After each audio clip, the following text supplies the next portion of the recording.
It was late October, the kind of morning when the air clung cold to your skin and the mist hung low over the fields.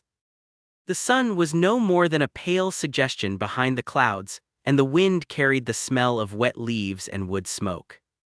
On the edge of a small town, too small for most maps, stood a school that had been closed for as long as most could remember. Its windows were clouded with dust, its walls the color of faded chalk. And at the far end of the second floor, down a corridor warped by time, one door had remained locked since 1978. People in town passed it every day without thinking, but those who had once been students there remembered that room well. It belonged to Mrs. Elkins, a woman with a voice like steel and eyes that seemed to know what you were thinking before you said it. That year she'd vanished without a word. No one had ever found her, or explained why her classroom was sealed shut before the school closed its doors for good. For decades, the mystery faded into the background, another unsolved story swallowed by time. Until one morning, nearly 40 years later, a renovation crew pried open the lock, dust drifted in the beam of a flashlight. The air was stale, untouched, and inside the desk they found something that would stop every breath in the room. A drawer, swollen with age, groaned open and revealed hundreds of envelopes, each one addressed to the same person. Each one signed by a different hand, letters from children who were now old enough to have grandchildren of their own. Letters that had never been read. Somewhere among them lay the truth of what happened to Mrs. Elkins, or something far darker. Before she became a name spoken in hushed tones before the locked door and the unanswered questions, Mrs. Elkins was simply Margaret. She had come to Brookville in the late summer of 1962, a young teacher with pressed skirts, sensible shoes, and a reputation for running a tight classer. Her voice carried down the hall, clear and measured, but she was not unkind. She noticed the boy in the back with holes in his shoes and quietly slipped him a pair the following week. She stayed after school with the girl who stuttered, helping her practice until the words came easier. Margaret lived in a small white house on Birch Street, its garden neatly trimmed, a cat waiting on the porch each evening. Neighbors would see her walking home from the market with a paper bag cradled in her arms, always stopping to greet the elderly widower who sat on his porch with a newspaper folded on his knee. She never married, though some whispered she had once been engaged. If asked, she would only smile as if the past were a book she'd decided not to open. In class, she had a way of making each lesson feel important. Geography was not just maps, it was stories of faraway ports, the smell of salt air, the call of ships she had never boarded but described as if she ha. Literature was not just reading, it was acting out lines until even the shyest students found their voice. She expected discipline, but she gave back more than she demanded. The weeks before her disappearance showed no obvious change.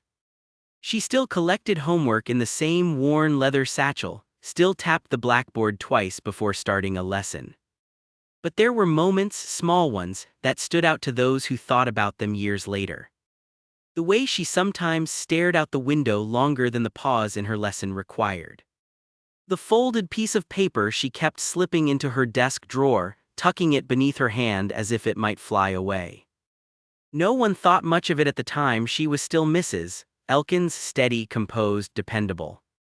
The kind of teacher you imagined would always be there, standing at the front of the room with chalk dust on her fingertips.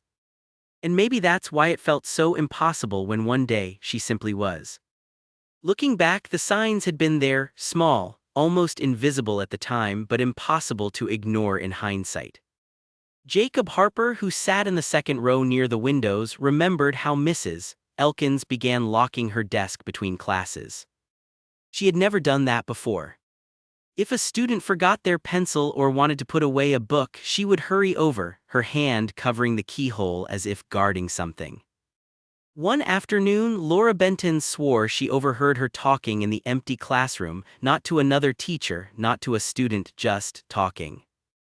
Low, urgent words that Laura couldn't make out, followed by the sudden scrape of a chair when Mrs. Elkins realized she wasn't alone. "Run along now, Miss Benton," she'd said, forcing a smile that didn't quite reach her eyes. There were other moments too.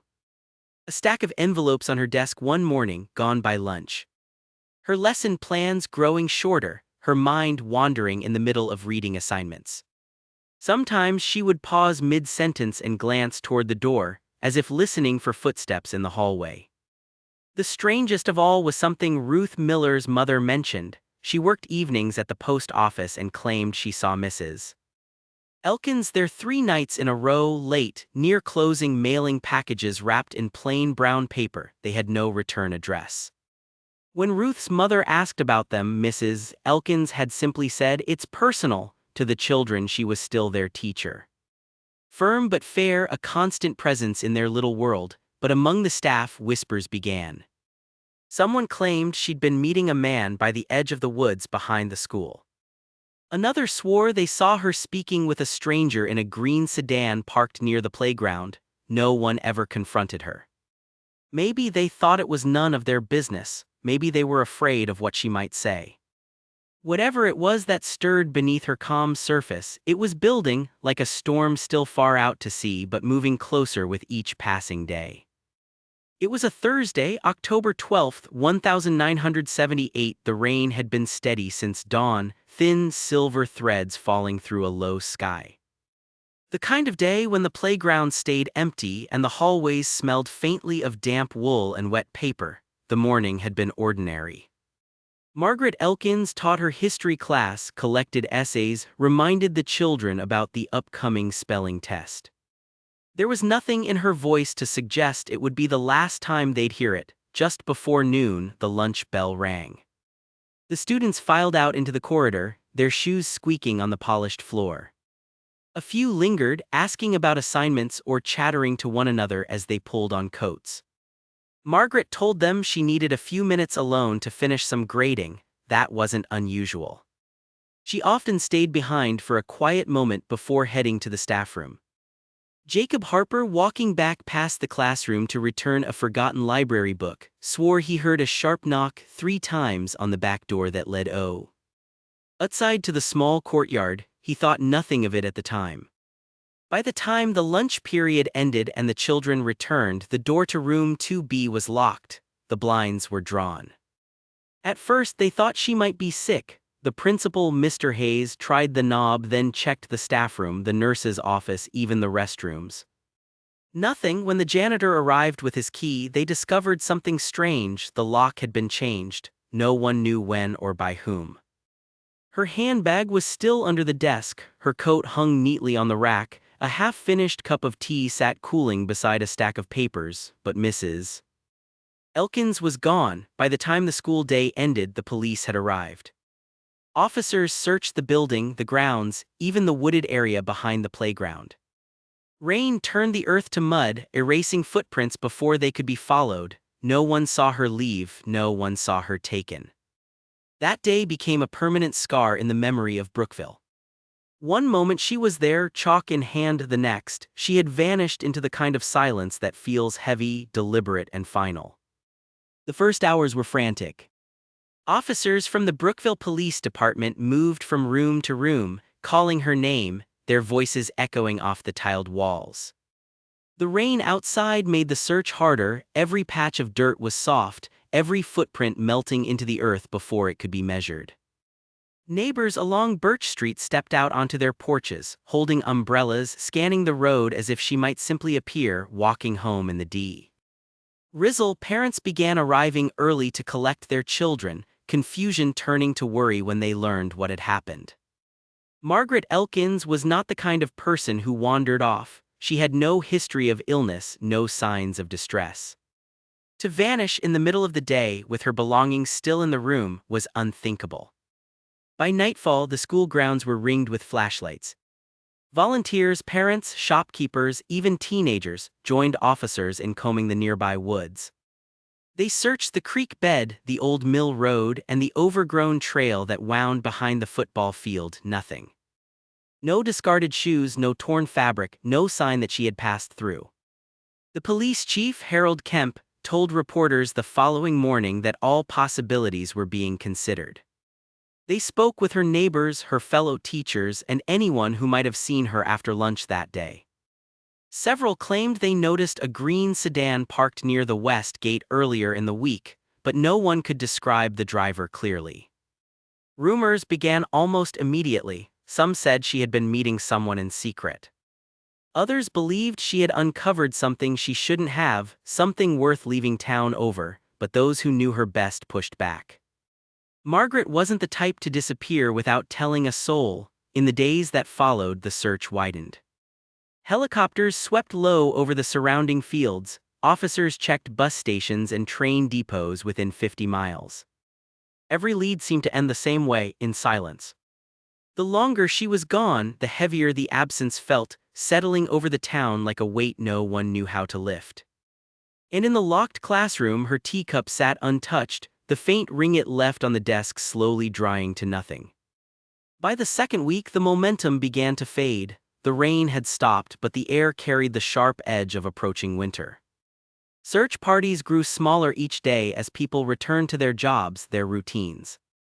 The green sedan that so many swore they'd seen remained nothing more than a rumor, no license plate, no confirmed sighting after the day she vanished. Detectives chased leads that dissolved almost as soon as they appeared. A woman in the next county thought she'd seen Margaret at a roadside cafe. It turned out to be someone else entirely, a traveler passing through. A hiker claimed to have found a scrap of fabric deep in the woods, snagged on a branch. The lab later confirmed it was from an old hunting jacket, nothing to do with her at all. In the teacher's lounge, the staff spoke in lowered voices, as if the walls themselves might be listening. Some avoided the topic altogether, their eyes slipping away when her name was mentioned. Others clung to theories: kidnapping, runaway, an accident covered up by someone powerful. But without proof, they were just stories told to fill the unbearable silence. Chief Kemp grew visibly tired in interviews. His voice, once firm, carried a weight now, as if he already knew the trail was cold. The official investigation scaled back, though no one wanted to say it out loud. Patrols stopped sweeping the woods every night. The helicopter flight ceased for the students. Life moved on in uneven steps. A substitute teacher stood at the front of room 2B, her voice lighter, her rules softer, but the children noticed the desk was never opened. The drawers stayed locked, the blinds remained drawn even on sunny days. It was as if that part of the room belonged to someone who might return at any moment. Weeks turned into months, winter set in. The snow buried the playground in silence, and the space where her car had once been parked filled with ice. In the hearts of those who had known her, the unanswered questions became a constant shadow. And in the town of Brookville, the story of Margaret Elkins began to take on the stillness of something that might never be solved. It was 39 years later when the lock finally gave way. Brookville Elementary had been closed for decades, its brick walls cracked with ivy, its floors soft with rot. A development company had bought the property, planning to turn it into apartments. Most of the classrooms were stripped bare, their blackboards pulled down, their desks hauled away. But at the far end of the second floor, room 2B resisted. The door was swollen with age, the lock rusted deep into its metal. On a gray November morning, two workers, Eddie Morales and Frank Duffy, were sent to open it. They expected dust, maybe some broken furniture.